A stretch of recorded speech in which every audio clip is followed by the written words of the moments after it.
사도행전 7장 37절에서 53절까지의 말씀 우리 교독합니다. 제가 먼저 37절을 받들어있습니다. 이스라엘 자손에 대하여 하나님이 너희 형제 가운데서 나와 같은 선지자를 세우리라 하던 자가 곧 이 모세라.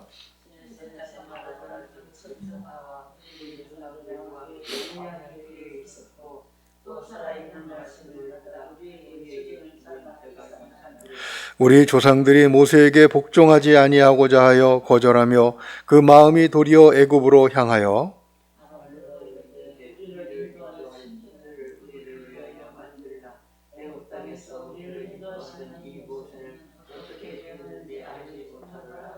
그때 그들이 송아지를 만들어 그 우상 앞에 제사하며 자기 손으로 만든 것을 기뻐하더니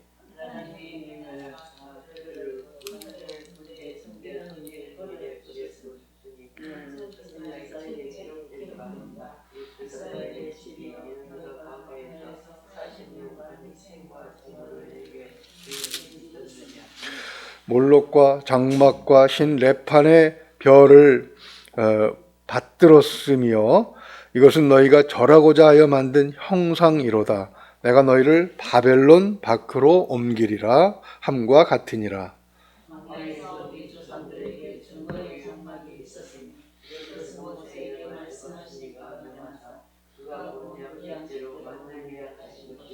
우리 조상들이 그것을 받아 하나님이 그들 앞에서 쫓아내신 이방인의 땅을 점령할 때에 여호수아와 함께 가지고 들어가서 다윗 때까지 이르니라.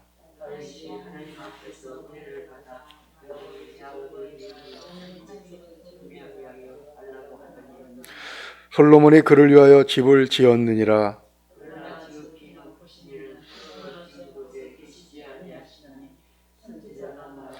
주께서 이르시되 하늘은 나의 보좌요 땅은 나의 발등상이니 너희가 나를 위하여 무슨 집을 짓겠으며 나의 안식할 초소가 어디냐.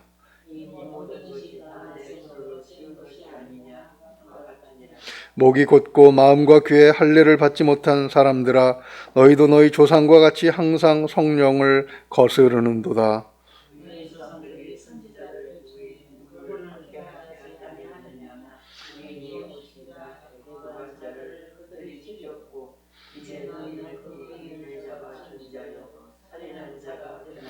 너희는 같이 읽습니다.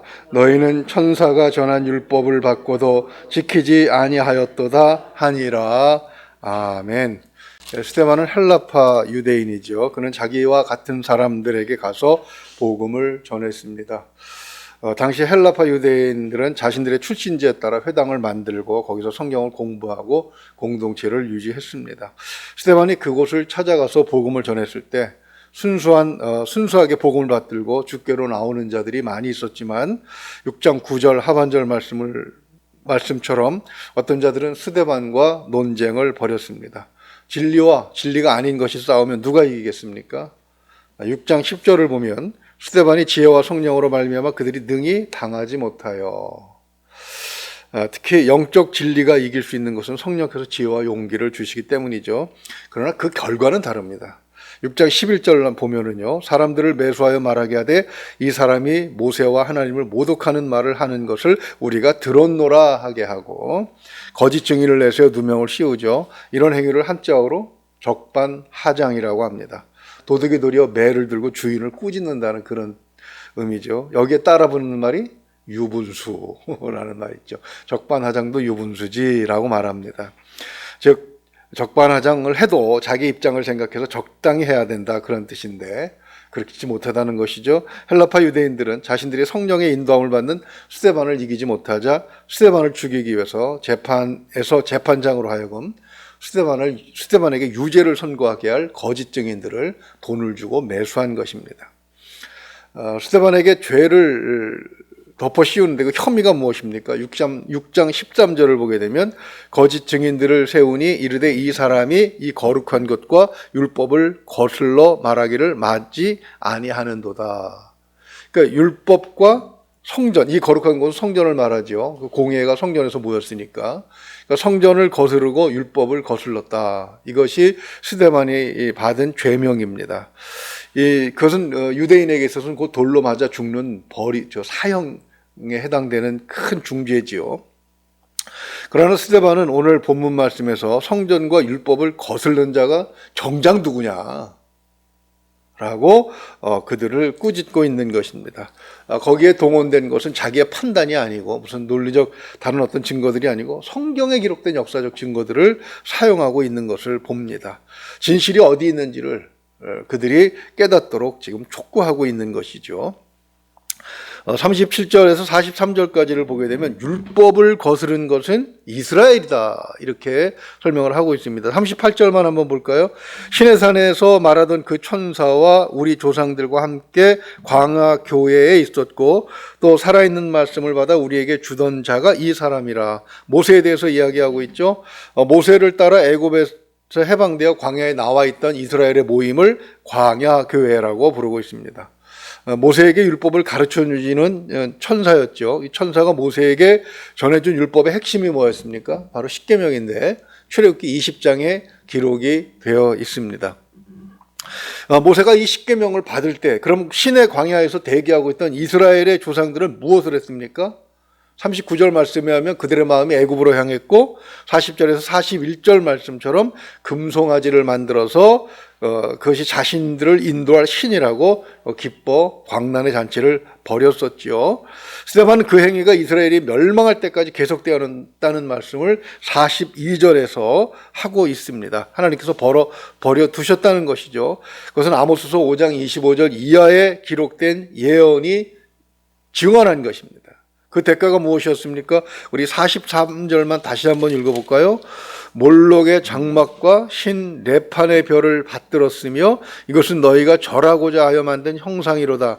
내가 너희를 바벨론 밖으로 옮기리라 함과 같으니라. 아멘. 그들은 이 우상 숭배를 인해서 바벨론으로 끌려가는 수모를 맛봅니다. 하나님께서 몰록과 레판과 같은 우상 섬김에 대해서 특별히 엄격하게 처벌하신 이유가 무엇인가? 그것은 그들이 42절에서 인용한 아모스서 5장 25절의 말씀처럼 하나님께 제사한 것이 아니었기 때문이죠. 특별히 몰록과 그 신 레판의 별을 언급한 것, 그러니까 몰록과 레판을 언급한 것은 이들이 특별히 잔인하고 그리고 완전히 인간 사회의 모든 도덕과 윤리를 다 파괴하는 그런 행위를 했기 때문입니다. 몰록 같은 경우에는 특별히 자식을 산채로 타는 불 위에 올려놓는 그런 제사를 드렸죠. 복을 받고자 그렇게까지 요구를 했습니다. 레판의 경우는 어떻습니까? 제사의 끝은 그 성적으로 문란한 행위였습니다. 그래서 그 자리에서는 사회적 신분이나 관계가 다 무시되었습니다. 이 엄청난 얘기죠. 술에 취해 그저 이끌리는 대로 상대를 정해서 성적 쾌락을 즐기면 되는 것이었습니다. 상대가 누군지 신경 쓰지 않았으니까 성경에 기록된 것을 보면 입에 담기도 어려운 참 말도 안 되는 그런 일들이 벌어졌었다는 것입니다. 지금도 이런 흔적이 몇몇 단체에 남아있는 것을 봅니다. 통일교회 혼음교리 같은 게 바로 그런 거지요. 예. 하나님은 이스라엘을 보호하시려고 율법을 주셨는데 그들은 그것을 육체적 쾌락을 위해서 또 여러 가지 목적을 위해서 거부한 것이죠. 하나님은 어떻게 징계하셨는가? 로마서 1장 24절을 보면 이렇게 말씀하십니다. 그러므로 하나님께서 그들을 마음의 정욕대로 더러움에 내버려두사 그들의 몸을 서로 욕되게 하셨으니 그냥 놔두셨다. 하나님의 축복을 거두시고 그들을 벌어두셨다는 것입니다. 죄를 지었는데 징계하지 않고 놔두시는 것은 인내하시는 자비심의 발로이기도 하지만 또한 끝까지 놔두시는 것은 아예 버리신 것이다. 사실은 이것이 더 큰 벌이다. 이렇게 성경은 말씀하고 있습니다. 그 다음에 44절에서 50절까지를 보게 되면 성전을 더럽힌 것이 스데반이냐? 아니다. 성전을 더럽힌 것도 이스라엘이다. 이렇게 지금 말씀하고 있습니다. 광야에서 성막을 짓게 하셨죠. 그래서 여호수아가 그 성막을 가지고 가나안 땅에 들어와서 언제까지 성막이 존재합니까? 다윗 때까지 존재하고 솔로몬 때 그것이 이제 성전이 되죠. 텐트로 지어졌던 것이 없어지고 건물을 짓게 만드는 것이죠. 성막을 짓게 하셨을 때 목적은 우리가 이미 살펴본 것처럼 출애굽기 40장 34절에서 38절에 기록되어 있습니다. 짧게 얘기하면 하나님의 영광이 그들 가운데 함께 계심을 이스라엘이 보고 살아계신 하나님을 믿게 하려는 거예요. 광야라고 하는 사람이 살 수 없는 그런 환경 속에서 인간이 어떤 극한 상황을 만나더라도 하나님이 그들과 함께 계신다는 사실을 믿고 용기를 내고 의지하고 하나님만 따르도록 하는, 하나님의 말씀에 순종하도록 하기 위해서 하나님은 성막의 구름으로 영광으로 임재하셨던 것입니다. 이 목적이 가나안 땅에 들어와서는 희미해지다가 우리 사사기를 보게 되면 그들은 계속 하나님을 배반하잖아요. 그죠? 계속 우상을 섬기다가 또 괴로움을 당하면 하나님 찾고 하나님께서 사사 보내주셔서 그들을 구원하시면 잠시 또 믿다가 그 사사가 죽으면 또 다시 우상으로 돌아가고, 그러면서 성전의 영광은, 이 성막의 영광은 점점 희미해져 갑니다. 그러던 것이 다시 한번 하나님께서 사람의 손으로 지으신 성전 가운데 영광으로 나타난 것이 언제입니까? 솔로몬 왕이 성전을 지은 다음이죠. 열왕기상 8장 11절을 보게 되면 제사장이 그 구름으로 말미암아 능히 서서 섬기지 못하였으니 이는 여호와의 영광이 여호와의 성전에 가득함이었더라. 아멘. 그러나 그럼에도 불구하고 예루살렘은 곧 뭐가 됩니까? 우상의 도시가 됩니다. 누가 그걸 주도해요? 솔로몬이 정치적 목적을 위해서 정략 결혼을 하지요. 그러면서 처첩을 1000명이나 두게 됩니다. 이 처첩들이 올 때마다 뭘 갖고 와요? 자기 나라에서 섬기던, 친정집에서 섬기던 우상들을 가져와서 예루살렘은 곧 뭐가 됩니까? 우상의 도시가 되고 마는 것입니다. 솔로몬이 열왕기상 8장 27절에서 이렇게 언급했죠. 하나님이 참으로 땅에 거하시리까 하늘과 하늘들의 하늘이라도 주를 용납하지 못하겠거든 하물며 내가 건축한 이 성전이오리까, 이렇게 고백을 해놓고도 전 우주의 주인이 하나님이시고 하나님께서 땅을 발등상 삼으시고 그렇게 모든 것이 하나님의 손에 지어졌다는 사실을 고백했음에도 불구하고 그는 예루살렘이 우상의 도시가 되는 것을 막지 않죠. 그 바람에 나라가 둘로, 그 아들 때 르호보암 왕 때의 나라가 둘로 갈라지다가 결국은 망하게 되는 것입니다. 바벨론으로 아모스서 5장 25절 이하에서 예언한 것처럼 결국 유다는 바벨론으로 포로로 끌려가게 되고 마는 것이죠. 그때까지가 이스라엘의 역사로 기록이 되어 있고, 그리고 이스라엘이 다시 1947년 영국에 의해서 몰래 지금의 가나안 땅, 팔레스타인, 즉 블레셋 사람들이 점령하고 있는 땅에 몰래 들어가서 땅을 차지할 때까지 무려 2000년 이상, 2500년 이상을 그들은 유리 방황하게 되는 것입니다. 그 다음에 51절에서 53절까지 말씀을 보게 되면 하나님과 그 진리에 저항한 것은 이스라엘이다, 이렇게 결론을 내리고 있습니다. 7장 37절로 돌아가서 다시 한번 읽어볼까요? 왜 오늘 본문이 37절에서부터 53절까지 이어졌는지를 37절을 읽어보면 알 수 있습니다. 이스라엘 자손에 대하여 하나님이 너희 형제 가운데서 나와 같은 선지자를 세우리라 하던 자가 곧 이 모세라. 그러니까 나와 같은 선지자를 세우실 것이다 하나님이 라고 모세가 신명기 18장 15절에서 이야기를 했다는 것입니다.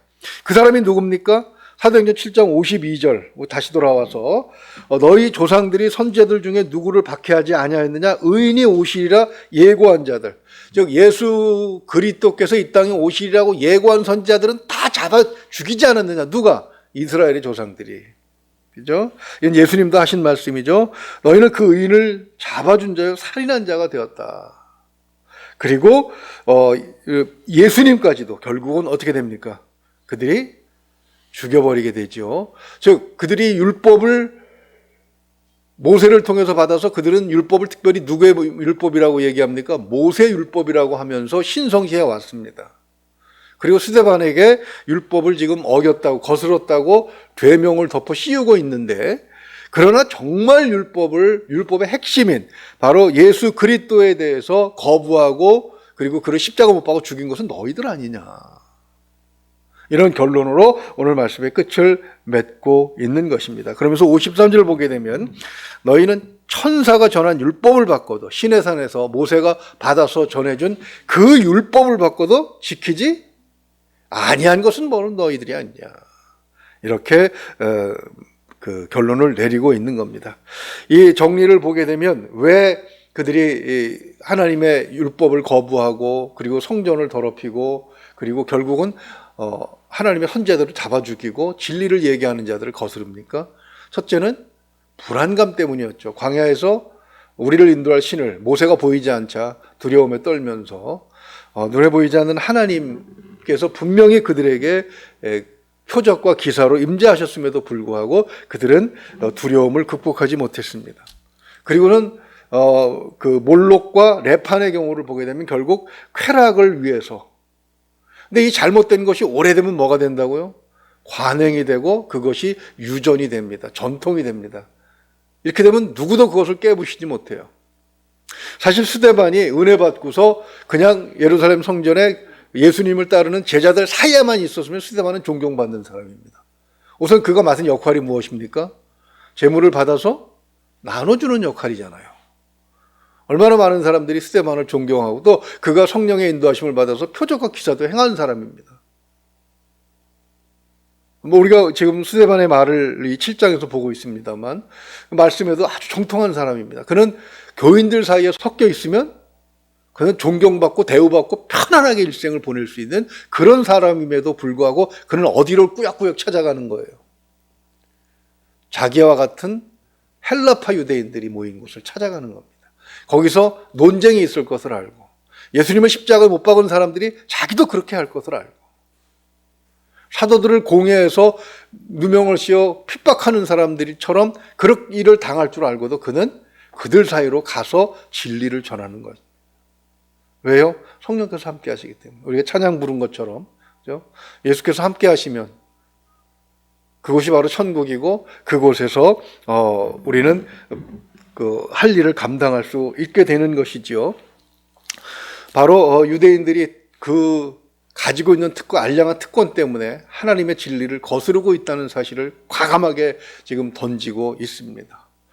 요즘에 신문을 보거나 그러면은 참 이게 잘 돼가고 있는 건지 너무나 그 언론의 자유가 너무나도 보장이 잘 돼 있어가지고 어떤 판결이 하나 나오면 그 판결에 대해서 옛날 같으면 아 그렇구나라고 넘어갔을 것이 요새는 뭐 반론이 엄청나게 나오고 그런 것을 볼 수가 있어서 야 이거 뭐 재판장 판사도 그렇게 쉬운 게 아니구나 싶은 생각이 들어요. 경찰이 어떤 수사를 해도 결과를 내놓으면 사람들이 계속해서 반론을 제기하고 그래서 야 이거 경찰도 예전 같지 않겠구나. 예전엔 일본 순사들은 어떻게 했습니까? 말 안 들으면 그저 때려? 잡으면 되었는데 요새는 그렇게 안 하는데 너무 자유가 난발되는 것이 아닌가 하는 그런 염려가 있을 만큼 그렇게 하고 있을 때 더욱더 우리는 이런 말씀을 통해서 진리를 따르는 것이 얼마나 중요한가 그것이 결국 우리의 생명을 지키고 또 우리의 복을 지키는 일임을 우리는 기억해야 될 줄로 믿습니다. 예수님은 우연히 갑자기 하나님의 계획하에서 태어나신 분이 아니라 이미 창세전에 계획되시고 구약성경 내내 통해서 선지자를 통해서 예언하신 분입니다. 바로 이 사실을 우리가 기억하면서 예수님의 말씀 그리고 예수님의 말씀 중심으로 살아가는 것 그것이 진리를 따라 사는 삶임을 기억하면서 그 삶 속에서 복을 받으시기를 주님의 이름으로 축원을 드립니다. 주님이 함께 하시면 겁날 것이 없습니다. 오늘도 용기 있게 우리에게 주어진 일들을 감당하시기를 축원을 드립니다. 기도하겠습니다. 하나님 아버지, 이스라엘 사람들이 받은 복이 무엇입니까? 하나님께서 그들을 제일 먼저 택하시고 그들에게 말씀을 주시고 하나님의 표적과 기사를 그들에게 아낌없이 베풀어 주셨던 바로 그 복을 받은 자들이 이스라엘 사람들이었습니다. 유대인들이 받은 복이 무엇입니까? 그들 손에 하나님의 말씀을 맡겨두셨다는 것입니다. 그럼에도 불구하고 그들은 그것을 자신들의 쾌락과 또 사회적인 이익을 지키는데 특권을 유지하는 데 사용하고 진리를 거스리고 있는 것을 봅니다. 그것을 용감하게 지적한 스데반이 성령의 충만함을 통해서 진리와 비진리를 분명하게 알게 하신 것 감사합니다. 하나님 아버지, 우리도 성령께서 함께 하시면서 진리가 아닌 것을 과감하게 거부할 수 있는 그런 삶을 살 수 있도록 하나님 인도하여 주시옵소서. 하나님께서 함께 하실 때 진정한 삶의 복이 우리에게 주어진다는 사실을 기억하게 하시고 하나님께서 언제든지 기뻐하시는 그런 사람으로 살 수 있도록 인도하여 주시옵소서. 믿고 의지하며 우리 주 예수 그리스도 이름으로 기도하옵나이다. 아멘.